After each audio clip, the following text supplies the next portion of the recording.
To our last session of the day, that is panel discussion 3, from transactional to transformational, alleviating customer loyalty and retention in the digital era. For this, I introduce our moderator, Mr. Amol Ghadge, country brand lead, marketing head at Pfizer. Mr. Ghadge is a pharmaceutical and marketing professional with expertise in diverse therapies including gynecology, infertility, neuropsychiatry, and central pain management. I also invite on the dais the fellow panelists, Mr. Debraj Sengupta, CMO, Victorinox, Mr. Subrata Basu, Vice President of Marketing at Nitco Limited, Ms. Anju Chauhan, SVP of Marketing at Yes Bank, Mr. Shailendra Tripathi, Head of Marketing at Dr. Reddy's Laboratories. Hi, very good evening to all of you. And it's a pleasure, first of all, to be here with this audience, talking about customer loyalty and retention. I'm sure a lot of marketeers will be there in the audience. And this is an ever-evolving challenge, I would call it, because all of us, day in and day out, we are working for building this customer experience. The job profiles are such that we have to provide transformative customer experience every single day, and that's an expectation from the management, from your bosses, from the entire organization. And in the digital era, we'll see pre-COVID and post-COVID, if we have to divide the era in two parts now, the kind of customer experience and the interface that marketeers built over a period of time versus COVID has transformed everything. And now the definition of customer experience is different with the era of a lot of tech players. We have heard in the earlier panel discussions, the technology is at a different pedestal. So in this era, how do we provide a very cohesive customer experience wherein we engage our customers for longer periods of time? Because that's the whole objective. In a transactional approach, what we are talking about, we have a customer relationship built, but which cannot sustain over a period of time. And what we are looking at end stage is my customer should be glued to the brand for a long period of time and not only retain, but he or she should advocate the same brand to people. So I don't want to just create a customer, but I want to create an advocate as a marketer. And that's the whole objective and a challenge, I would call it, every single day we face. And because there are a couple of external factors. One is fierce competition. Similar looking, similar sounding products in the marketplace are cluttering in the categories. There is lack and less of innovation, I would call, in terms of product offering. So in that, how do you make the customer retain, or how do you have customer loyal for your brand when the differentiation is not much in the product or your services? So that's one point. Second is all about you have limited budgets. There's always a pressure of return on investment. And we have so much on digital arena available that how do we choose the best option for my customers? How do I choose a best channel? Or whatever I'm deploying, is it right, or I'm just doing because there is lot of pressure of using digital technology? So ultimately, is it driven by core insight from the consumers or no? And then what kind of platform we are offering to create these loyalty programs or initiatives? So I think we are going to unleash a lot of that with our expert panelists today. And we have a couple of sessions we've heard about the psychology of customer loyalty. There's a lot which is going in the brain, and being a professional in healthcare, I could spend close to 8 to 9 years in psychiatry as a therapy area, as a marketer, and I could really correlate with Mr. Joshi's presentation about how complex it is when we talk about consumer journeys, the decision journey, making choices. Most of the times it is not rational. So on the other side, as marketeers, what kind of experience we create which becomes more and more engaging for our customers is very crucial. So with that, we'll start our panel discussion. Thanks a lot, first of all, for spending some time of your busy schedule with all of us and benefiting us from your knowledge. So we'll move on to the first question of customer loyalty has evolved a lot in the digital era is what we keep hearing about. What and how it has evolved in this era, in your experience? And we'll start with Anju, if you can share some expert comments on the same. Yeah. So the concept of loyalty has been there since, so long. When we see loyalty from a marketeer's point of view, we generally see, different kind of programs in loyalty, which we say it's a tiered loyalty. Many brands go for a point-based loyalty. Then there is a value-based loyalty, which is more to do with, doing something more than transactional or, giving back to the society and things like that. And nowadays we have also seen the paid loyalty, which Amazon Prime and, Flipkarts and various other brands are doing. But the crux of loyalty is to increase, for the marketeers to bring that, proposition in front of the customers, that the customer comes back to the brand again. How to increase the stickiness with your brand. How to encourage customer to ignore all the competitors and come back to your brand. That crux will always remain, whether we are in, whether in a digital era or whether we are evolving, that crux remains the same. However, when we talk about how the digital era is impacting loyalty, we have seen a lot of buzzwords recently. We have heard of gamification for the last couple of years. We have seen how many brands are coming up and enhancing their loyalty programs with a lot of hyper personalization. When we see that hyper personalization is making the brand, or rather the offering, more relevant for the customers, for the consumers, the consumer value it the most. Few more things in digital era which we have recently seen in last 2-3 years with the advent of AI. When we talk about hyper personalization, the AI is something which will take it, a notch higher, wherein it makes it more relevant for the consumers. The noise and everything which, as a marketeer we are known to bombard a customer, although we believe in hyper personalization, that will be becoming more targeted, will become more focused, and that will gonna help consumers to stick to a brand, to understand the value of the brand more.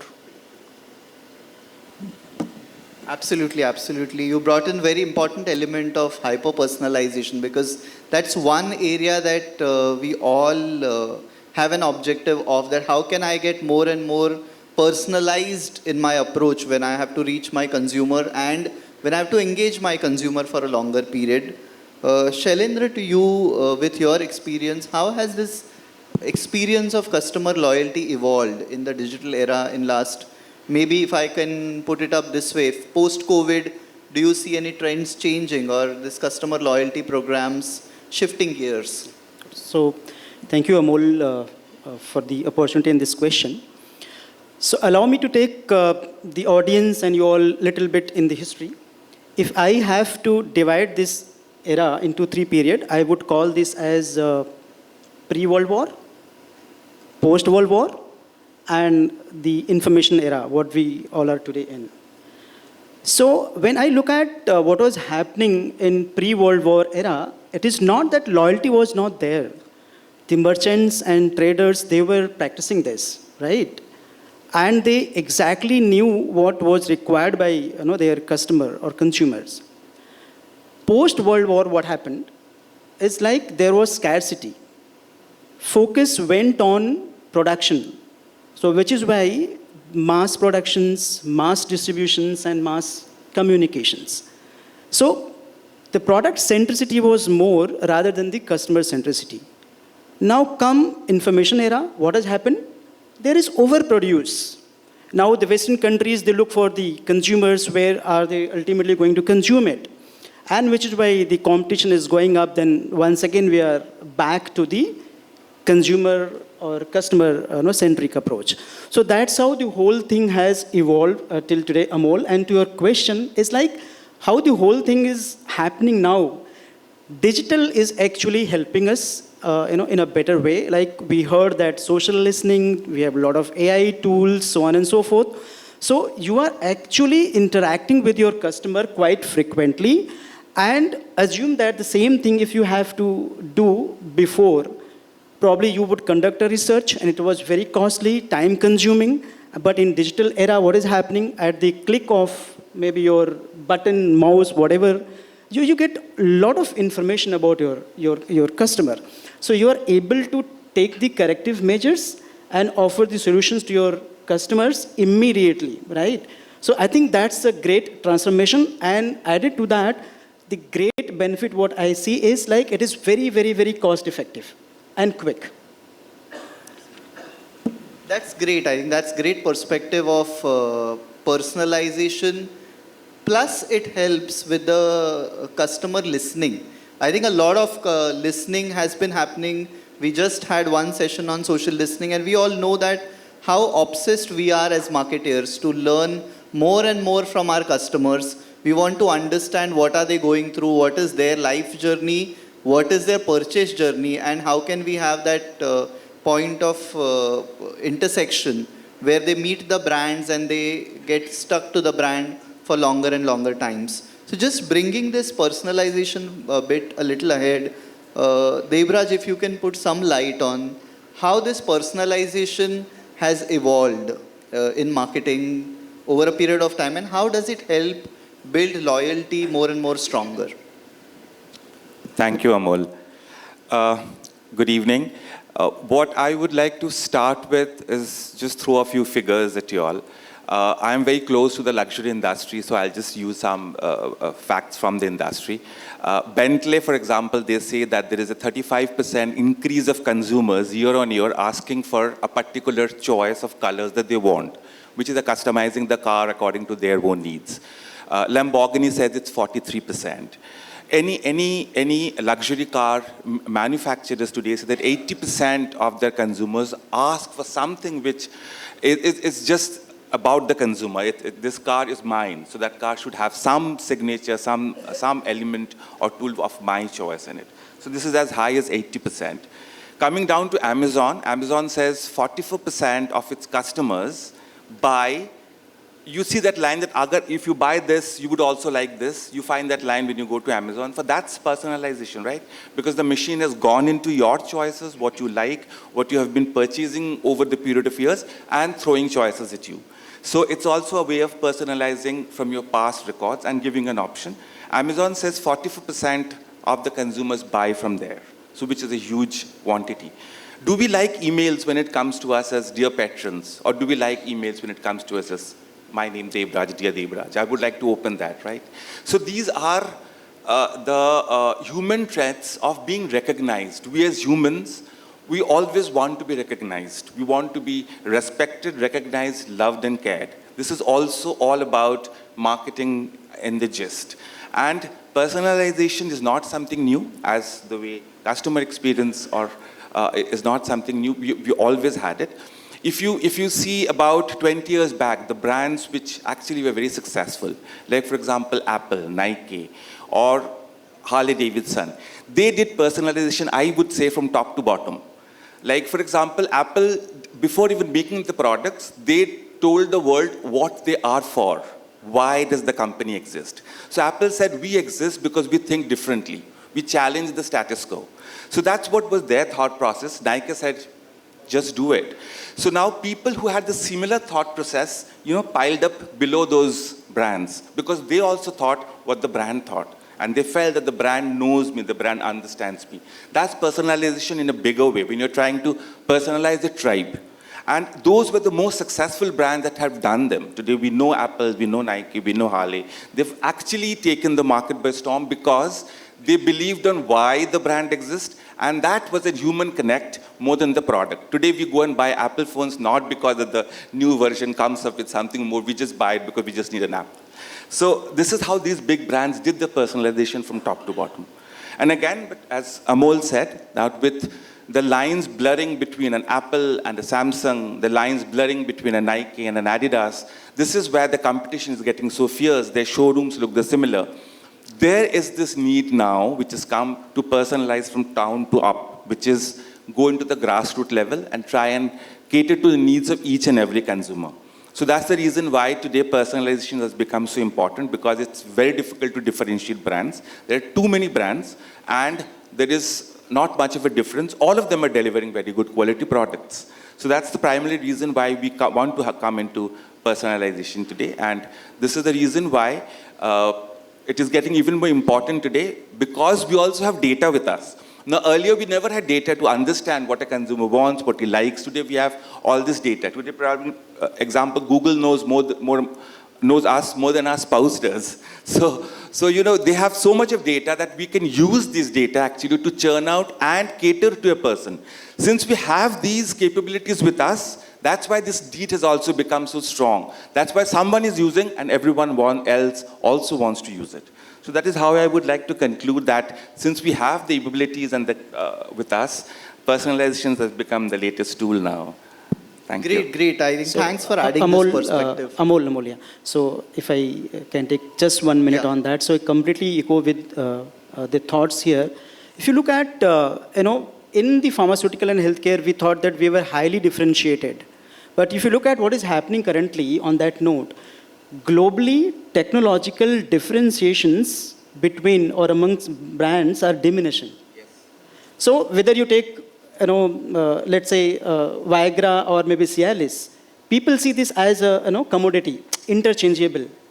But I believe that, let's say Dunkin' Donuts and Starbucks, they have done better job than us, right? Yeah. So I mean that's the missing piece, and which is why it is very, very important that you create differentiation between your product and services. So that's what I thought I'd add to that. Even I think today's Gen Z, if you see, they are not loyal to brands any longer.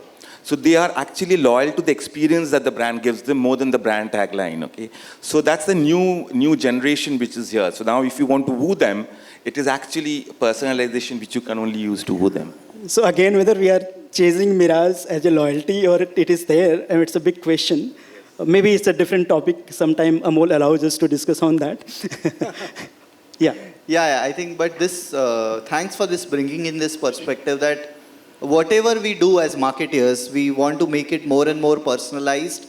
And that's one very important tenet of building customer loyalty, I believe. Subrata, would you like to add your experiences in this journey of building personalization, and how do you look at it from building long-term customer relationship? See, I'll probably start by telling and focusing on the present structure of companies and how companies are addressing this customer loyalty bit. So I think most companies are very fundamentally driven by cost and profits. And customer relationship is a side product handled by a department called marketing. It's not aligned across the entire organization. And similarly, if you go to the leaders of the company, ask them, digital ho to marketing ka kaam hai. That guy sitting in the corner, he knows all about social marketing. And he's going to manage your social media account. So the structuring of how we approach the problem and defining the problem as a company is where we are making the biggest mistake. So when it comes to personalization of a process, it's firstly, does the leader understand, and has he upskilled, has he reskilled himself to understand the subject which he's going to step into? And I heard omni-channel before this, and before there's many other subjects. But those are all processes which probably the leadership doesn't understand yet. And they don't understand because they see short term. They see current world of profits and cost. They cannot see how a customer relationship, how an inspiring story, how driving a method is not just advertising. It's the entire company's organizational process and how the company is designing a design architecture around what it does. It was beautifully stated by a professor. I'll call you professor because you're too good in psychology. How a human connect is as important as a digital device. So a human connect means personalization. You personalize something when you have a human connect. And every human in the room is as important as the word consumer. So as a definition of a consumer segment and how distinct is your promise to the customer, and what are the different customer touch points, and how you're designing that architecture, and how you're mining the architecture today with so much of information. And if you ask me, out of the information, 80% is garbage, which you don't need to look at it. Just look at the 20% information and try to look at the right information and take a decision which commercially benefits you and benefits the whole journey of the consumer. I think that's the missing link which I see around us. Okay. Thanks again, bringing very basic of marketing, I would call, processing the information to insight to an action by a marketeer, and then delivering that promise that the brand has to deliver end of the day. So I think this is a very good discussion on when we are talking about personalization and customer loyalty in today's era, which was existing for years. It's not that it is today. However, the channels have changed. I think channels have evolved over a period of time. In the more and more digital transforming world, maybe we are connecting customers more number of times. But is the more touch points better experience? I think that's a larger debate that we all need to have. Is more touch points a better relationship, or is more touch point can lead to a different direction altogether? I think we correlate that with our personal lives as well. Is more relationship or more touch points going to yield a lot of benefit to the brand? And I think that's where marketeers' role comes into picture. That what kind of architecture, Subrata, you rightly mentioned, what kind of architecture we are building, and what is the organizational structure? Where does that marketeer fit in the whole transformative journey, and how much of the pressure of return on investment, immediate returns, revenues in this month you executed strategy, next month result aana chahiye. We are still struggling with all those questions day in and day out, and I'm sure as marketers all of us face it every day. So how do you strike the balance? I will just give you an example I was thinking of. Like, just imagine a forest in Africa where a pack of wolves is hunting an animal. All the pack of wolves have a task to do, to hunt that animal. They are sharing a particular role to do a task. Or it's a single animal hunting a single animal is different.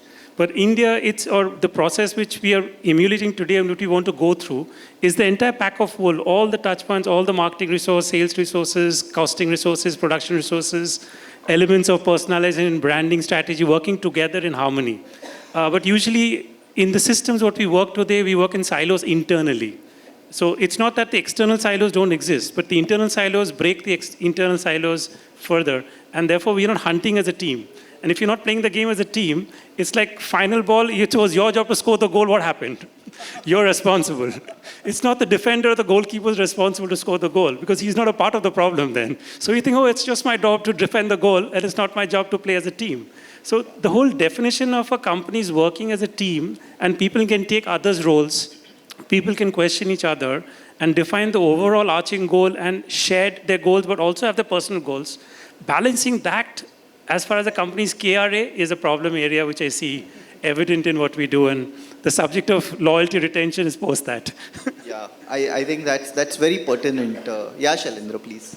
So I'm sorry, I know I'm not taking much of time, but I thought there is some point to make on this. So coming from the healthcare and pharmaceutical and healthcare background, we always thought that we are under pressure in terms of the ROIs and all digital initiatives, so on and so forth. Today I realize that everyone is on the same boat.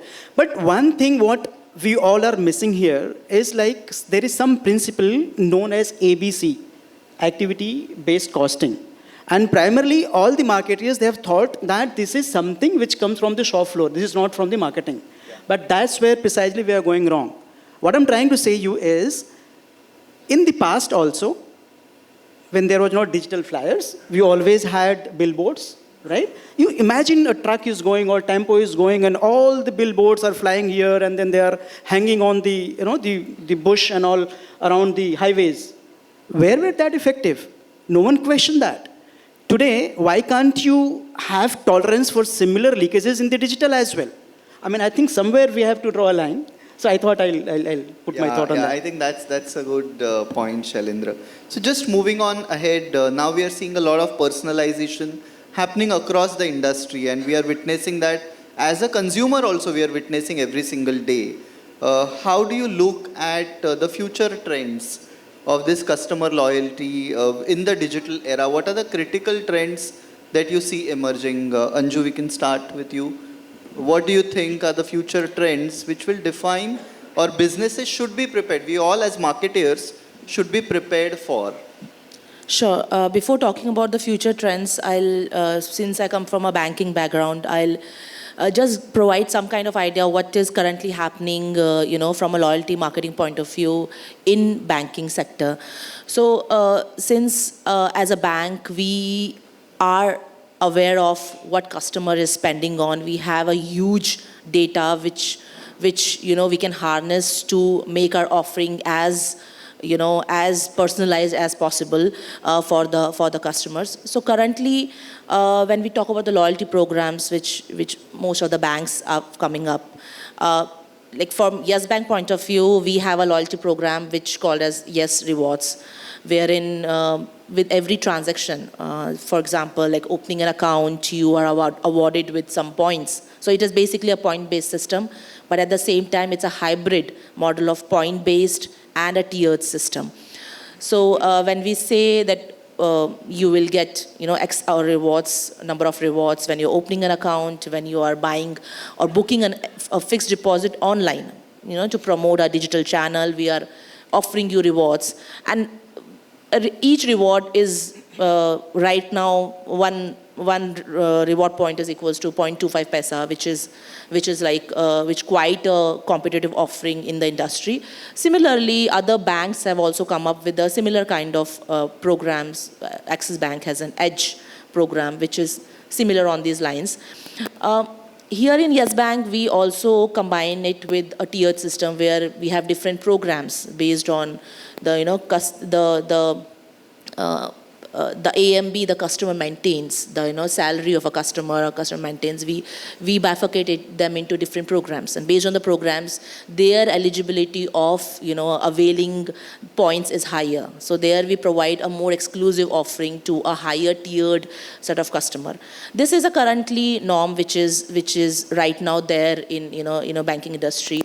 Although we are trying to move to a value-based kind of a loyalty program as well, wherein we are allowing or motivating our customers to donate their reward points for a social cause.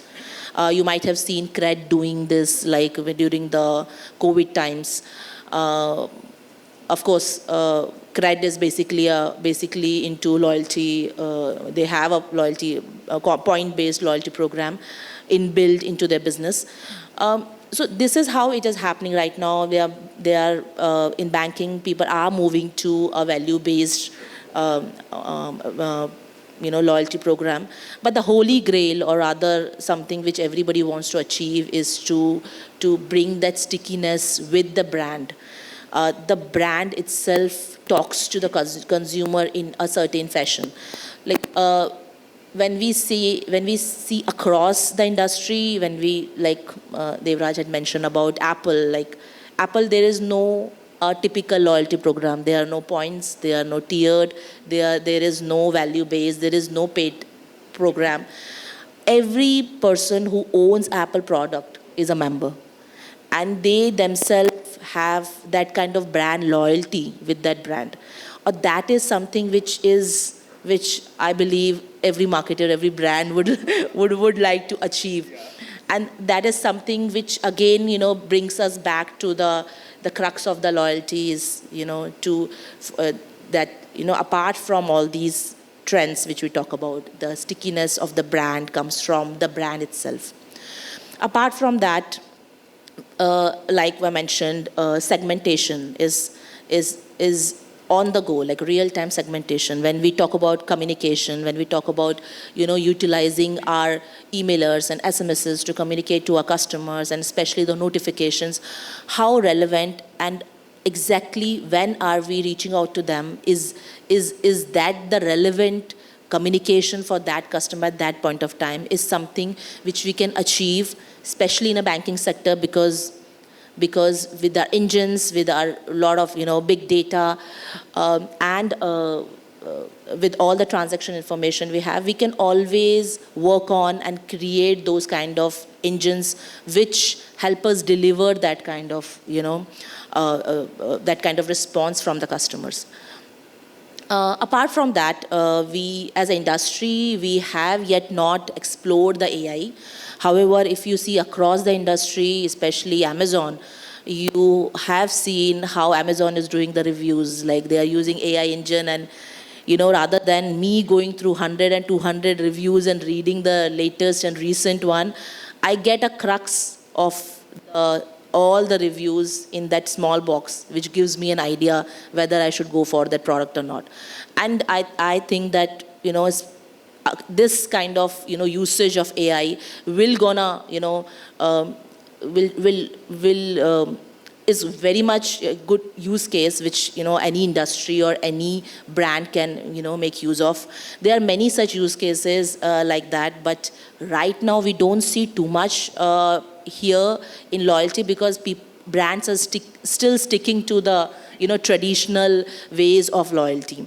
However, big data, automations, journeys, use of AI, hyper-personalization are few of the trends which I see, going forward. Subrata, any points on the future trends? How do you look at the canvas? Well, I think everybody's going to have AI tools. But the only thing what you do with those tools is relevant. And it's all about data also. The data is floating everywhere. But are you mining the right data? Do you know what you want to read out of this data which will help you build a better transaction, get you better efficiency in the road ahead? Long back, there was a lot of data on product linkages. So can you actually understand a product linkage of the customer and try to read what is the product and what are the type of products the customer can buy in the future? How have you segmented your own customers? Like in my company, I have a segmentation of hand, head, heart. Similar to what Doc has, like a reactionary expense is hand. Like you'll do something without thinking. But the head customer is guys who thinks about his transaction, his deals, and goes forward. And the heart customer is somebody who's applies more than his head. He has these emotional connect with you for which he deals with you. And he's got a higher quotient of being more loyal to you than a hand customer who's probably transacted you in the interim period. But how do you define this hand, head, heart customer in this journey map? How have you been able to connect these customers with a data-centric process? And how have you had your decision-making process which can use the data and actually give you an output which you can use concurrently to actually drive a better touch point, a better experience, or a better engagement in any manner, is, I would say, the context. So I don't think a generalist approach will work. I don't think anybody with a social tool or call care centers will work. It's just what do you do with them? How do you actually use them to create a difference? And are you actually in that call center itself to see the language of the call center person? Are you evaluating them against other call centers and saying, what is the difference I can do? And are you listening to the customer more often to understand, hey, what is it in your world which I can do differently than what has been done earlier? So if you can keep on in that direction of doing prototyping, understanding the consumer and driving that, you're going to learn things better by which you can at least figure out a new way of implementing an idea or a design or anything going forward. Absolutely, absolutely. I think very well said that future is definitely going to look different, as Anju mentioned about a lot of hyper-personalization, a lot of AI will come into play. As you mentioned, we need to understand the technology processes and how do you make the better use of it. That's also going to be very, very crucial. Ultimately, I believe at the baseline, what's most important or the common denominator is a customer experience that we all are supposed to be delivering every single day. So, Debraj, in your opinion, how do you look at this importance of customer experience in this whole journey as we transcend from, say, more of physical touch points to more of transformational digital era? How do you look the landscape of customer experience shifting, changing? Any insights on that? Okay, thank you. Customer experience, is actually, if you really see it, it's pleasing the five senses that we have. So every brand would like to please all the five senses. And it's shocking to know that Louis Vuitton has opened a cafe and Versace has hotels now. So that's because they want to attend to all the five senses. And that's a customer experience actually which brands are working towards for. Now in the digital era, what we try to offer is a similar experience that you see on the brick and mortar store across and on the digital world again.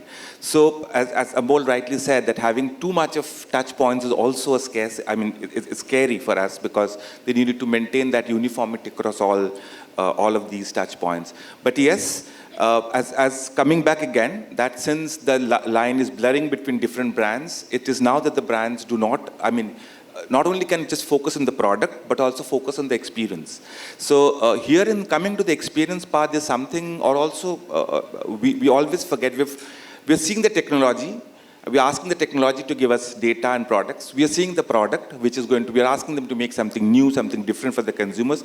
But what we are forgetting, the entire thing is the human element. Now, you can have a very good process, you can have a very good data, you can have a very good product, but when the customer walks into your store, if you do not have that kind of staff there to actually talk in the proper way, be compassionate, express love, give that bottle of water, your entire process of collecting data, working on personalization, creating different products all crashes. Because the human behind people there is not able to give that delivery. So it's another dimension, this entire thing, that even if we go into digital world, the physical world will always stay. And if people interact in the digital world, they always come back to the physical world to see what's happening. And if there is a disparity that you have a very elegant website with everything working fine, but you really have a disastrous store where the people are not able to service. So customer experience, of course, has to be now developed to as the next level where the consumers cannot fight. I mean, the brands cannot fight on products any longer. So yeah. Yeah, I think that's very important that you've brought in.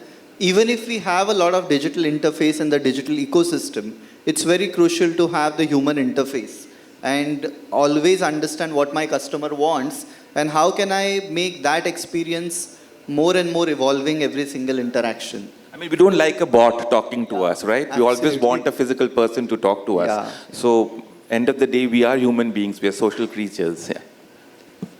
Great. Yeah. I think Amol reminds me, when you get the call center call, you're always looking to press the button 9. Yeah. Where is the person coming over? That's very true. And I think very good perspectives you're bringing in.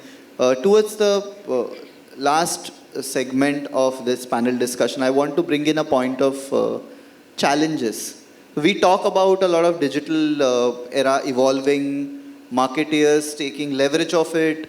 What are the business challenges that you see when we talk about this customer loyalty in the digital transformative era? Shailendra, with you, if you can quickly summarize, what are the challenges in your industries that you are looking at when it comes to customer loyalty in today's world? So, Amol, first of all, as I said, entire industry, where is the loyalty? Does this exist, or we merely chasing a mirage? The point here is, if you sit back and try to understand, the current loyalty programs will look like sales promotion. So the moment you are stopping your point system, your customer is going to somewhere else. So the idea is, the challenge rather is like how long you are going to hold your customer with this kind of discounting, point system and all of that. So it becomes quite transactional in the nature. Yeah. So that's the biggest challenge to my mind. So in pharmaceutical or in my industry, if you ask if I'm doing something on select customers, obviously there would be criteria whom I should be doing that or not. But ultimately, how long? So there is limitation to this. So the biggest question is whether what loyalty is. All the programs are really driven towards the loyalty. Are they making our customer loyal to us? Or maybe, I don't know how long you can fund your programs. I mean, the moment it is over, the game is over. So we have to think beyond. I agree with Shailendra on a lot of points about funding the program is also a point, because whenever you are constructing a loyalty program, whether it's a point-based or tier-based or whatever, your offering you have to tell upfront, right? And you don't know how long are you able to, maintain your promise. And then going forward, if the program is not working well, you cannot degrade. You cannot change the value of the point. So making that especially the program at the start itself, nobody can envisage the future, nobody can predict that future. But that is something which is just really challenging in our case, especially in bank, when we are very focused about the bottom line and everything. We also keep track of, how much redemptions are happening. If we are seeing a lot of redemption, we try to, reduce, promoting it upfront sometimes. But because it hits it hits your, your bottom line. But at the same time, we want people to earn the, points. So we'll always be promoting them to earn more, and ways we'll devise ways for them to find out how they can earn more. Things like when you develop a kind of a calculator, something interactive where people, earn more. But challenges always remain the same, especially, when you are constructing such programs. I think the crux of the matter is, do you have a differentiated value proposition? So if you don't have a differentiated value proposition, you don't have a brand. And if you don't have a brand, you cannot have a loyalty to go forward with that. So what you can do in the context of the customer loyalty is transactional context to win a customer through tactics. That's not brand loyalty or customer loyalty by any context. Yeah, I mean, first you need to have a brand. That's the first crux of it. And then you can go ahead and have a loyalty and sure. Absolutely. I think I agree with all of you that it's a vast topic. It's not something that we're going to solve in half an hour or 45 minutes. It's an ever-evolving field where, as marketeers, we'll keep talking about brands, the value proposition, the brand promise, which is like a baseline or a denominator upon which this is like a pillar on which the entire construction of loyalty programs, your marketing efforts, incentivization can be built upon. But the crux remains the same, that the core brand building takes the front seat. And however, we have a lot of tools evolving, a lot of technology evolving, wherein we can get glued to the customers, but again, there is a limitation to that. What is the offering in my every interaction that I have with my consumer will always be a challenge as marketeers. And how we make it that very exciting, where customer really wants to come back to me willingly, and as you said, doesn't disconnect my call, is very, very critical. Yeah, last point from Yeah, Shailendra. so you had a very valid point, Amol. I mean, what is happening? I mean, you have a single touch point versus you're holding hand of your customer throughout the journey. Now you tell me, where is the loyalty in that? Where have you given the points in that? Where have you incentivized, your customer during, the research said that single touch point versus when you're holding hand of your customer throughout the journey in electrical industry, or maybe in healthcare or insurance or automobile. Everywhere they have seen increase in the customer satisfaction, and that becomes the basis of customer loyalty, or maybe the increase in your revenue. And all of these have shown significant improvement in terms of the revenue going up. So there is nothing called as incentivizing. It is actually a very short lived. That is what is my take on that. Yeah, over to you. Absolutely, absolutely. I think with this, we come to an end of this fantastic discussion. I would go on, and I'm sure you all have a lot of perspectives to share. But in the interest of time, I would like to thank each one of you for sharing your valuable insights. And thank you organizers for giving us this opportunity to speak about this very, very pertinent and important topic that a marketeer always deals with. And this is something that we all can go on and on. Thank you. Thanks a lot. Thank you. We all echo to Amol's thought. And for me, I think it's for the first time I'm coming out of the pharma and healthcare and sharing my thoughts with all of you. So thank you so much for bearing me here. I don't know if I was making some sense or not, but that's what I thought. That was my point of view. I must be sharing with you all. Thank you so much.